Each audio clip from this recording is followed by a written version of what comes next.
Hi. ఎన్ఎల్పిలో E+R O అంటే event respond. E+R O అంటే event plus reaction O అంటే ఒక సంఘటన జరిగినప్పుడు మన రియాక్షన్ ఏ విధంగా ఉంటుందో దాన్ని నుంచి వచ్చేదాన్ని అవుట్పుట్ O అంటారు. సపోజు ఎక్కడైనా ఏదైనా ఒక సంఘటన జరిగిందనుకోండి, దానికి మనం ఏ విధంగా రియాక్ట్ అవుతున్నామో దాని నుంచి వచ్చే రిజల్ట్నే అవుట్పుట్ ఓ. ఎవరైనా నీవు మంచి స్పీకరు కాదు, నువ్వు మంచి లెక్చరరు కాదు, నువ్వు మంచి డాక్టరు కాదు, నువ్వు మంచి రాజకీయ నాయకుడు కాదని ఎవరన్నా అంటే కనుక మనం దాన్ని ఏ విధంగా మనం తీసుకుంటాం?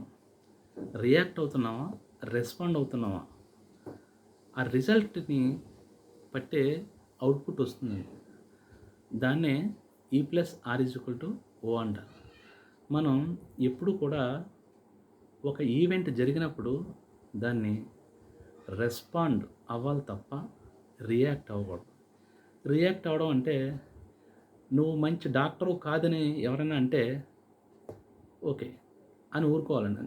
అంతే. నువ్వు డాక్టరు కాదా అవునా అన్నదే నీకు తెలుసు తప్ప వేరే వాళ్ళు ఎవరికీ తెలియదు. నీ గురించి నీకు తప్ప వేరే వాళ్ళకి ఎవరికి అంతగా తెలియదు. నీ గురించి బాగా తెలిసిన వ్యక్తి నువ్వు ఒక్కడవే. ఎవరో జడ్జి చేయాల్సిన పని లేదు. అంతేకాని నేనెందుకు డాక్టర్ని కాదు, నేనెందుకు రాజకీయ నాయకుడిని కాదు, నేనెందుకు స్పీకర్ని కాదు అని వాళ్ళతో వాదన దిగడం వల్ల అవుట్పుట్ అనేది వేరే విధంగా వస్తుందండి. మనం ఎప్పుడు కూడా రెస్పాండ్ అవ్వాలి తప్ప రియాక్ట్ అవ్వకూడదు.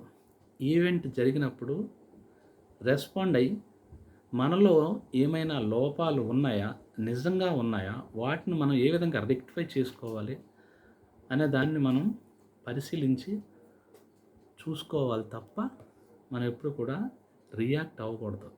రియాక్ట్ అయ్యావా, నీవు నీ మానసిక పరిస్థితి సరిగ్గా లేదని అర్థం. Thank you.